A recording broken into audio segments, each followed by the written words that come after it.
So your husband, Robin, you met him 2016 and he passed away from leukemia in 2021.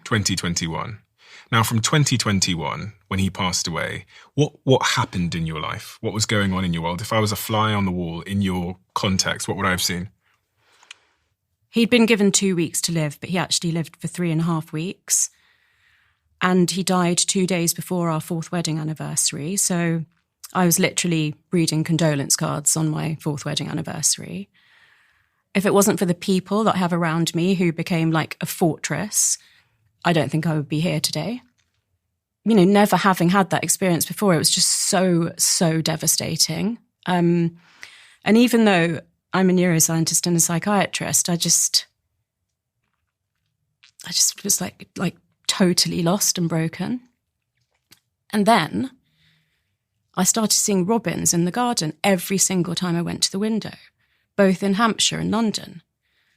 I've never, ever seen so many robins in my life, like not before or since. I still see them sometimes, but I noticed it. I thought, of course, that's what I want to see.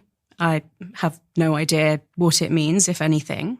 And then about 6 weeks after he passed away, I was asleep and I heard a noise in the distance, and we had been burgled once. So I went to check it wasn't the alarm in the garages. Couldn't work out what it was, thought maybe it was birds in the distance, went back to sleep. It was about 4 a.m. And then I got woken up by a massive thump to my shoulder. I wouldn't demonstrate it on you because it would be too much for me to hit you that hard. It wasn't like a tap. So I opened my eyes and I could see next to my bed a very vague, hazy version of Robin, as if he was pushing himself through treacle to be seen.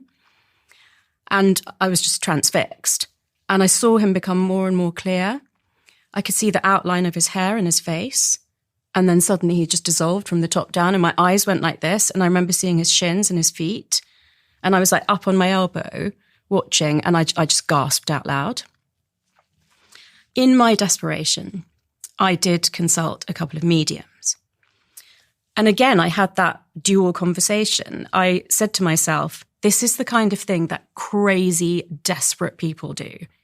And within the same breath, it's okay for me to be crazy and desperate right now. I've lost my best friend, my life partner. Like everything I thought about how the world worked has crashed around me.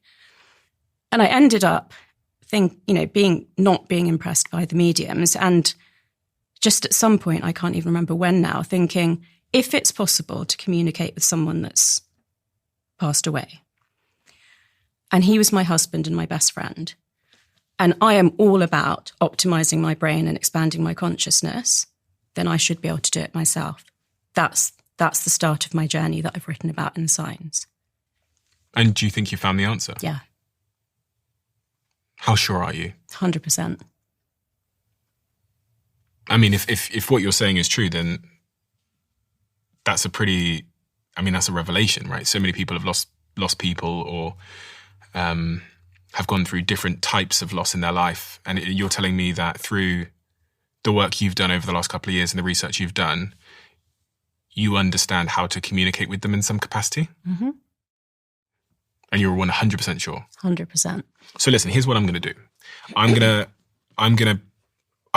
to challenge you in ways that I think the viewer might challenge you sat at home. Sure. So I'm going to try and ask the questions that the viewer might ask, mm-hmm. because there's, people, this idea is quite a significant perspective shifting one. So my job in this conversation, although these are sensitive matters, of course, is just to try and play devil's advocate where I can. And I want to say that, you know me. Yeah, I know you. And you know that you've asked me to come back on the podcast several times, and I've come when I'm ready. Yeah. So I want you to ask me those questions. Yeah. So where does this journey begin then? So you suffer this tragic loss in your life.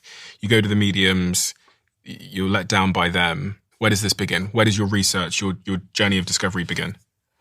It starts with this decision to, try to communicate with him myself. there's a realization at some point that it's not a one-way thing, that when people pass away, they also have to learn. So it's like two people having to learn a language to speak to each other, like two people who speak a different language, having to learn a language that they can both speak. That's how it felt.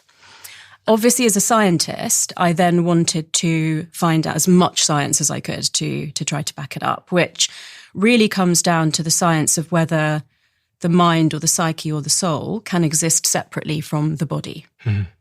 And I will say that way before I even started thinking about this stuff, just the moment that he died, which he died in front of me, once he'd actually passed away, I remember a really strong feeling of looking at his body and just knowing that wasn't him. And that the essence of who he was, I didn't know where it was, but it was not there lying in that bed. And when did you realize that you were going to start to collect research and do research on this idea of being able to communicate in ways that most people don't realize we can communicate through science? And also, when you talk about being able to communicate through these 30 plus senses, is that just with the dead or is that with each other?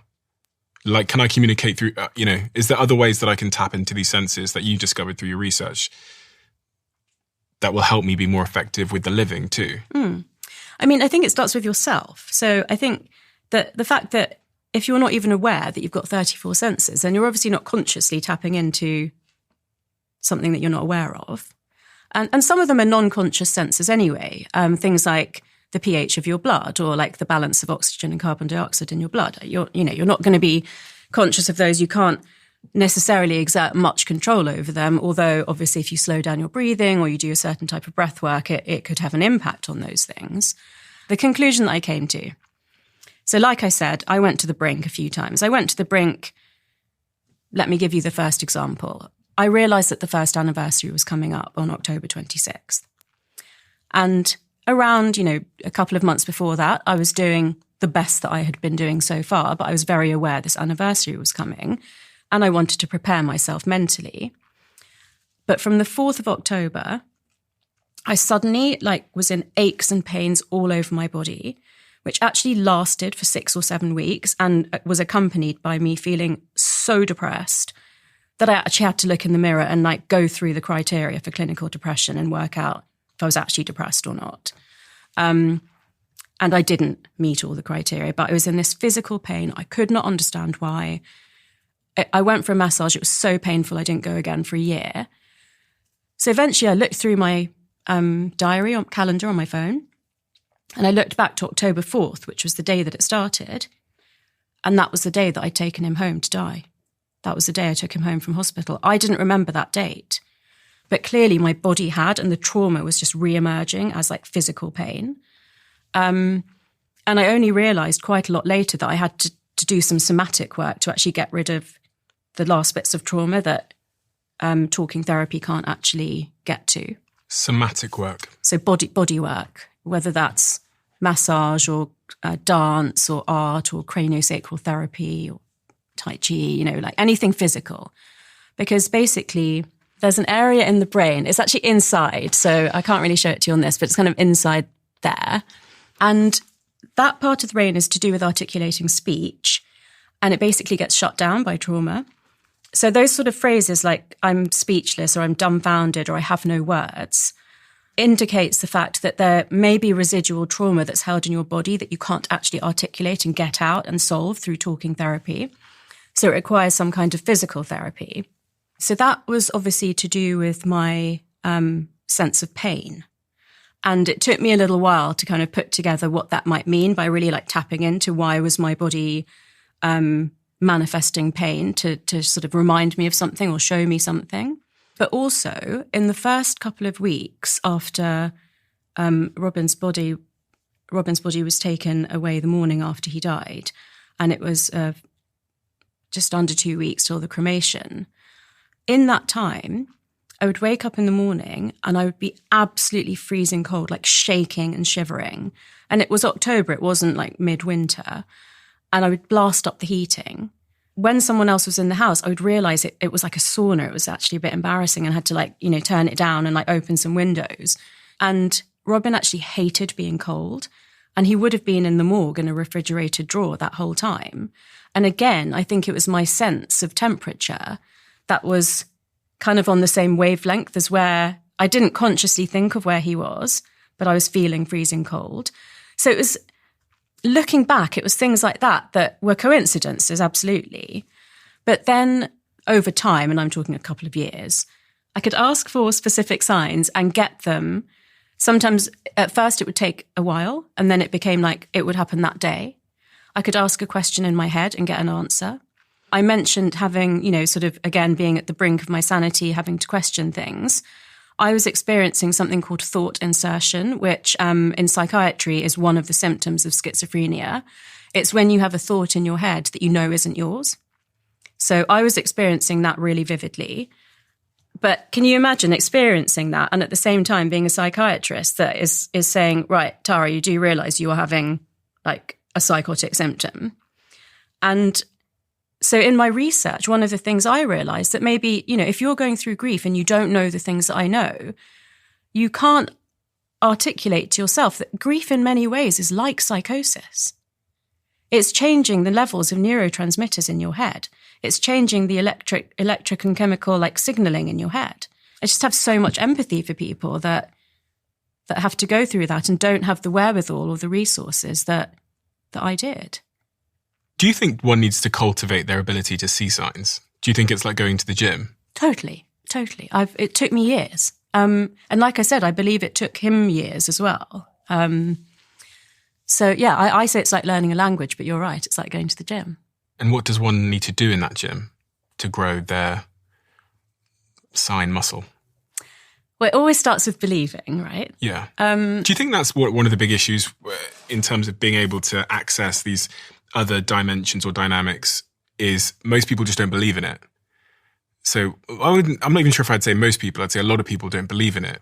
Or they secretly do, but they're scared to talk about it because they think people will ridicule them. Yeah. Because I don't know, my brain feels like I need to have the scientific evidence of things for me to accept them, because I think sometimes I worry that if I don't have scientific rigor around my beliefs, then I'm susceptible to believe anything. And I'll believe it in a spaghetti monster at the bottom of the garden, and I'll believe, every religion in the world and everything. And then I'm unanchored, and then I blow around like a plastic bag in the wind, and then I have no orientation. Yeah. So I think, okay, rigor is the basis of my beliefs. I have to have some sort of scientific evidence. I know you do. Yeah. It's not to say I'm not open-minded, because I've had my mind changed so many times in my life that one would be dumb now to not be open-minded and to not listen. I agree with you about rigor. I completely agree with you. My entire career has been based on that. But I was pushed up against a wall, so I had to think differently. And I think the question I posed to myself is what if? You had to think differently. So the psychologist Carl Jung talks about, when he talks about the collective unconscious, he talks about those basically three main things that all humans experience, which is birth, life, and death. And so we have this common experience, which is actually part of our inherited gene and brain structure. So everyone who's ever lived will experience those things. But if we look at ancient wisdom, for a start, we are made of the carbon and hydrogen and oxygen and nitrogen that came from the Big Bang. So we're all made of the same thing.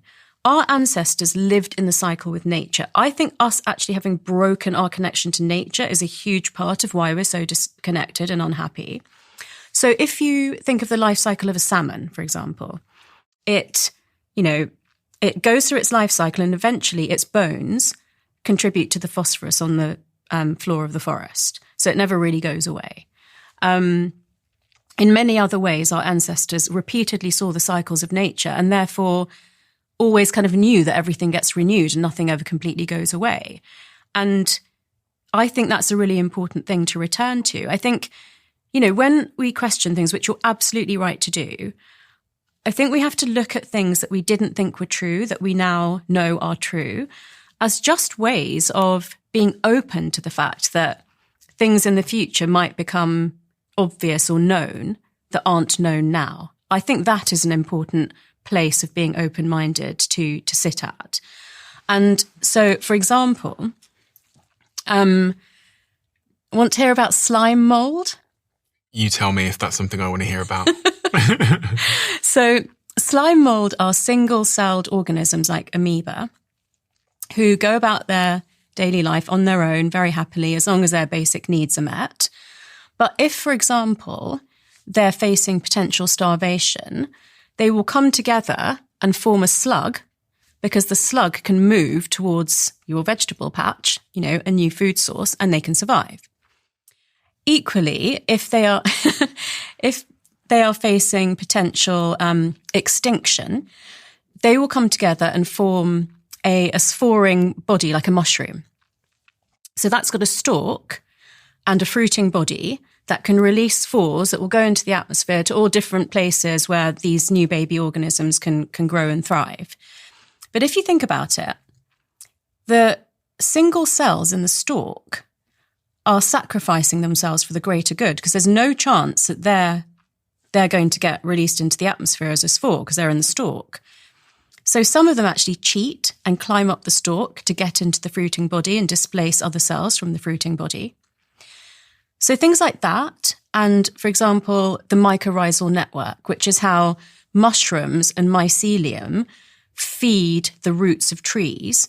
Even trees that have been felled can be kept alive for centuries because the mycorrhizal network, which is the connection between mycelium and tree roots, can bring water and sugar to that tree stump to keep it alive.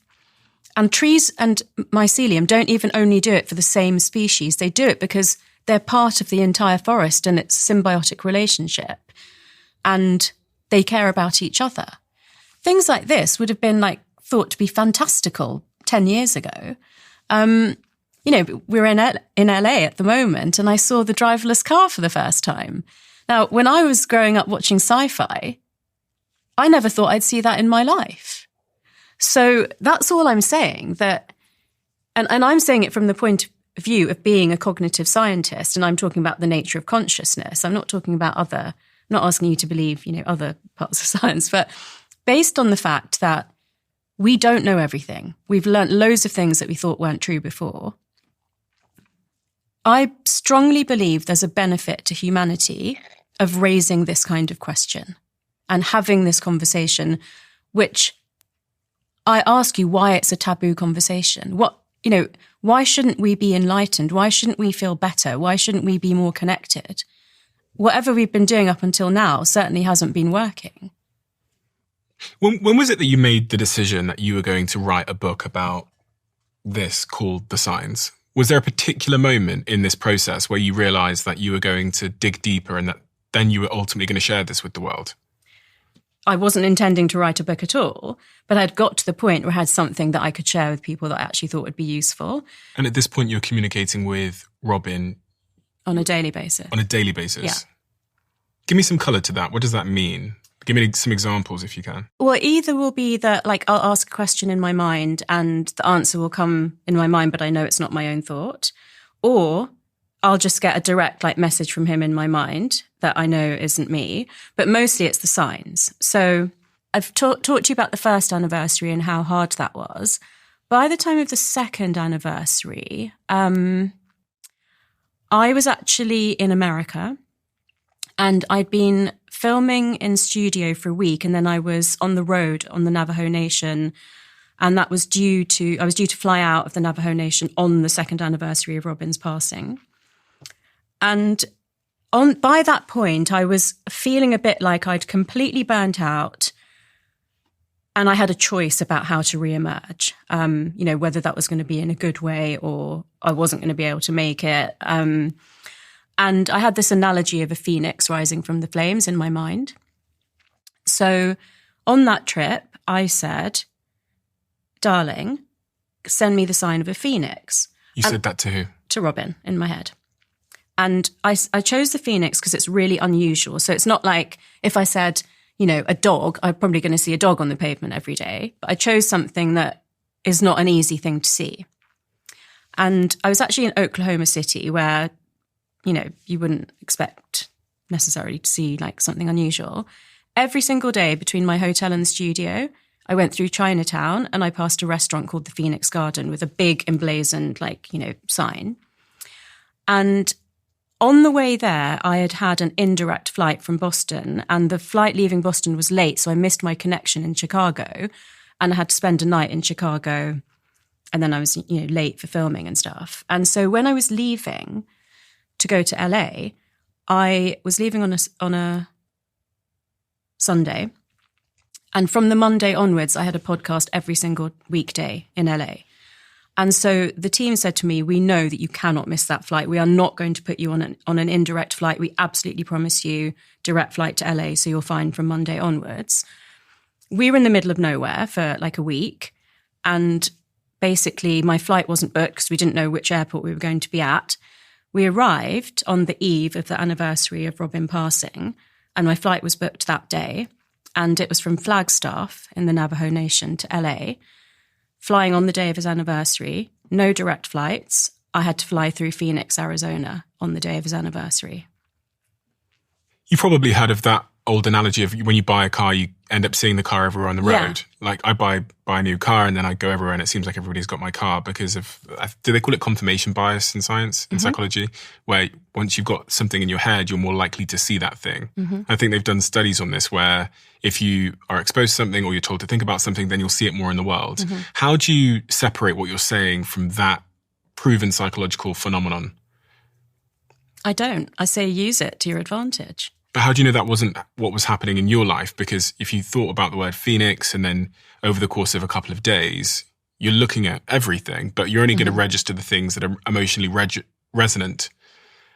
I might have seen Phoenix a lot of time over the last 7 days. But and it means nothing to you. I didn't register it. Again, I would say the number of times this has happened, the sort of like how narrow I make the criteria. So, sometimes I say I need to see a button or a symbol of a button or the word button, but it's got to happen 3 times by 11 p.m. tomorrow. And one of my friends says that, we share something, which is if you see a pair of lions, and we send each other pictures of it. But she says it has to be if you went out of your way and you walked a different way and then you saw them. If it's like, the normal way that you go or somewhere that you know that they exist, that doesn't count. It has to be if you went out of your way. So I had a previous thing with Robin, which was about the figure of 8 or the infinity symbol. And there's a story in the book of how that was cropping up for me when I actually met him. But there was a day recently where I had I had 3 spaced out meetings in the day. So I thought I'll take the opportunity to walk for an hour between them all. And for the last meeting of the day, I ended up walking past UCH, which is the University College Hospital, where he was having treatment. And that had been a really traumatic time for me when he was in hospital there. And I will have to say I kind of avoided that area since then. I'll tell you about a particular story that was like really traumatizing for me. So on this walk to where I was going for the evening for a book launch event, I ended up walking past the hospital. And I actually said in my head, like, why would you make that happen to me? Like, why do I have to walk past that building? I never want to see that building again in my life. And again, I said, you have to send me a sign. And by the time I got to Euston Station, so, people who don't know can Google this, it's not very far. There was an elastic band in the figure of H lying on the pavement, and that means something to me. So the thing about this confirmation bias thing is it's dependent on the reticular activating system, which is the system of your brain that filters out what's not crucial to your survival and filters in what it wants you to notice. And so actually, one of the things I've written about in the book is the art of noticing. Because really, we live in this world where life is passing you by at 100 miles per hour. You're not noticing things that could actually be crucial to you thriving rather than you just surviving. And in this model called shared trait vulnerability, which falls under the field of research called neuroscientist. So basically, creativity is a positive personality trait, right? But there is a high correlation between creativity and psychopathology, which is mental illness, particularly depression, schizophrenia, and alcoholism. And there are quite a few high-profile examples of creative people who had mental illnesses, like Alexander McQueen, Kurt Cobain, Van Gogh. So what that shows is that there's an area of overlap of 3 particular ways of thinking that are underpinned by neurology that are the reasons that people with mental illness are so creative.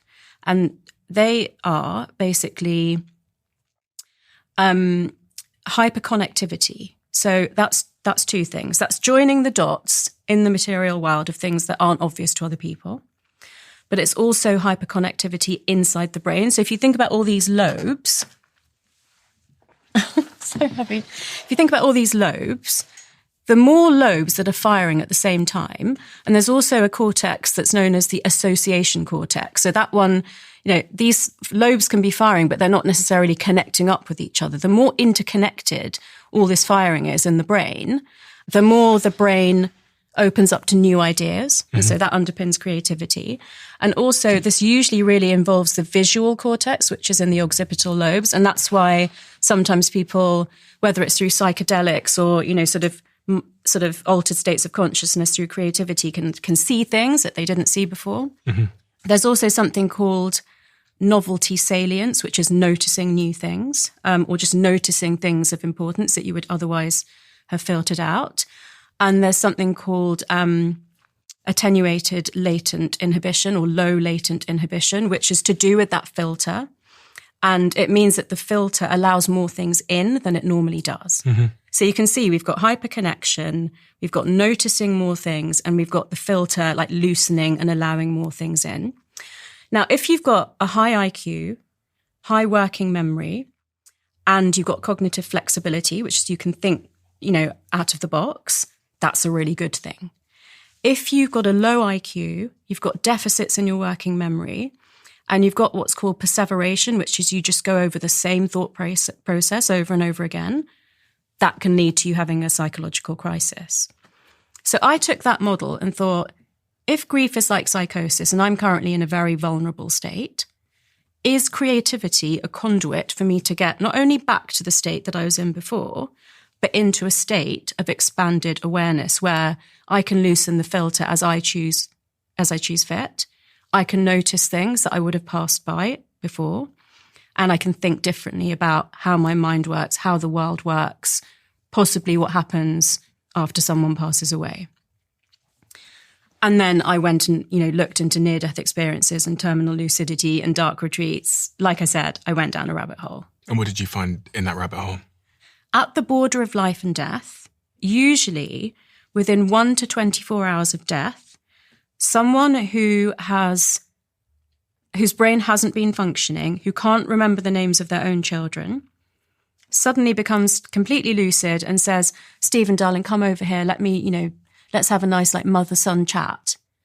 And then that gives a lot of people hope, but usually that means it's an hour or 23 hours till the person is going to die. We can't explain that. How can a brain that's irreversibly damaged suddenly function completely normally? There is no explanation for that. With the near-death experiences, I was particularly compelled by 3 stories. Dr. Mary Neal, an orthopedic surgeon, she's in that Netflix documentary, Surviving Death. She was submerged underwater for 15 or 20 minutes. She should never have been able to be resuscitated.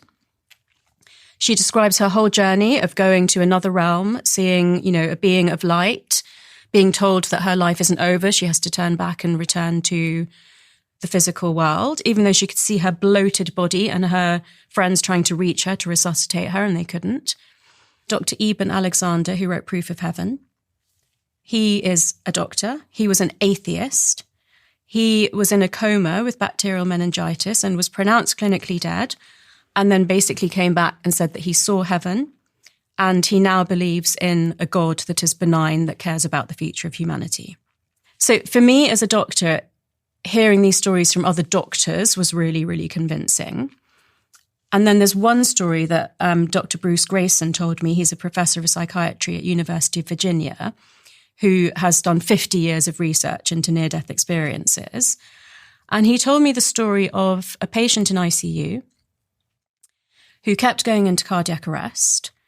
And he had a primary nurse who was a young 20-year-old nurse, and they had a really close bond.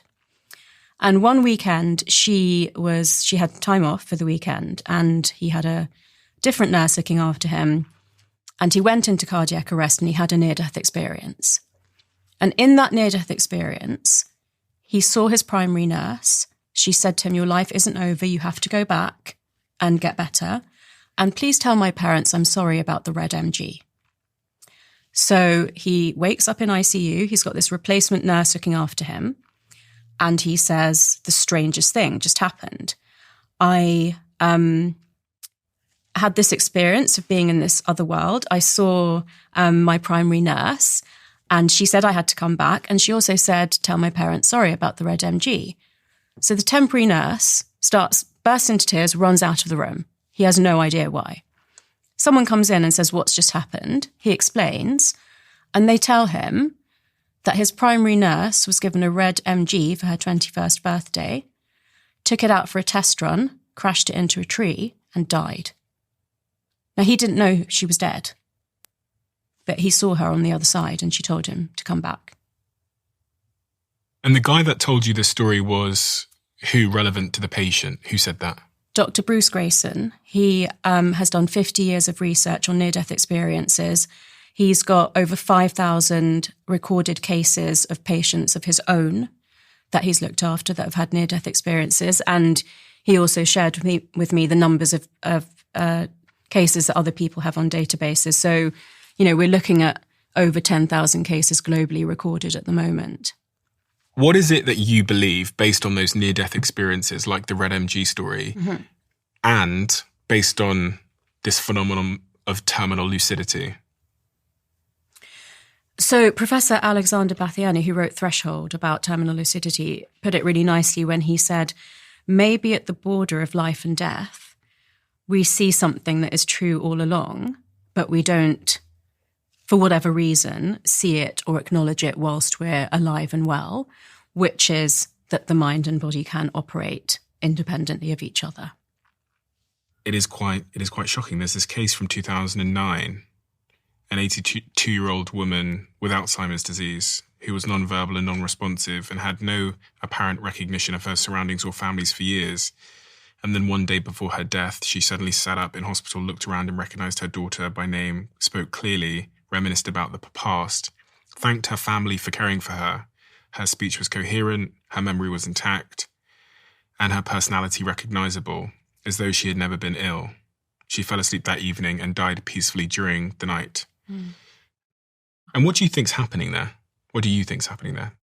It's possibly, partially explained by a surge in neurochemicals, but it's not explained by how can those neurochemicals act if the physical neurons and synapses are damaged. There is no explanation. The only explanation is that the mind is not emergent from material matter. It's not the mind, the thoughts, the emotions, the psyche cannot be solely emerging from physical matter. That's the only explanation from what we understand so far. And so what is it that you now believe? You believe that our souls and our bodies are two separate things. And where does our soul live if it's not living inside of me? So where is Robin? So I believe that, whether you want to call it the universe, consciousness, collective consciousness, Godhead, cosmic soup, the word for it isn't important. There's somewhere that energy goes and it still exists in some form. And if you believe in reincarnation, then you may believe that it then enters another body as a vessel and, has a different life. But it doesn't go away. How do you know? I'm going to say something that I know you're not going to like, but I know because I feel it personally. I feel it like with the person I've been closest to in my entire life, who I know would never leave me if they didn't absolutely have to. But I can back that up to the extent of I can say you can't prove that this isn't true. I can back that up with everything that I put in the book. And I'm not the only one. Dr. David Eagleman at Stanford says, this idea of the brain being like a radio and receiving signals from outside, we can't prove it, but we categorically cannot say it's not true. Professor Donald Hoffman suggests that space-time is not the basis of how the universe works, suggests that consciousness is the basis of how the universe works. We can't prove that's not true. And I find that really exciting. I mean, as a scientist, you're supposed to challenge the status quo. You're supposed to be curious. You can't, as a scientist, believe that everything we know now is all there is. There's no point to being a scientist if that's what you believe. What you just listened to was a most replayed moment from a previous episode. If you want to listen to that full episode, I've linked it down below. Check the description. Thank you.